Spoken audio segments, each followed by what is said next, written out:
Aitäh, head nägemist!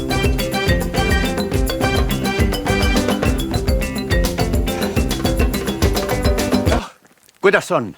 Kas läheb ära?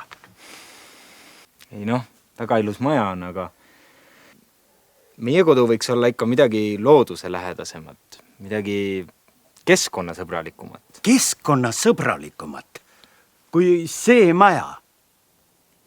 No kuulge. Keskkonnasõbralikumat.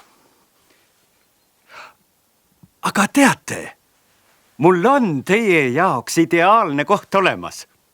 Tõesti? Jah. Noh, kas võtate ära? Jaa! Me võtame selle ära! See on ideaalne!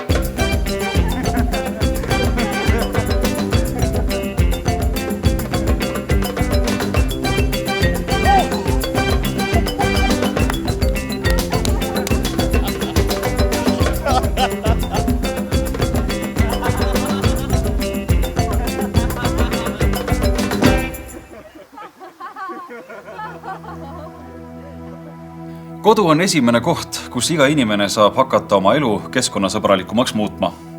Eestlaste ökoloogiline jalajälg on maailma mastaabis kõrge, suuresti tänu meie põlevkivist tulenevale energiale. Seega on abi kas või väikestest elustiili ja majapidamise muutustest. Alustada võiks energiat säästvate lambipirnide paigaldamisest, eriti kohtadesse, kus valgust pidevalt kasutatakse. Kodus olevad kodumasinad tasub ka üle vaadata, vanad külmikud, mida pole ammu sulatatud või puhastatud, kulutavad oluliselt rohkem energiat kui modernsed. Ka enda harjumusi kodus tasub jälgida. Lisaks elektri kulutamisele tasub jälgida ka vee kulutamist. Lihtsad muudatused nagu hammaste pesuajaks kraani vee kinnikeeramine võivad säästa pika aja peale palju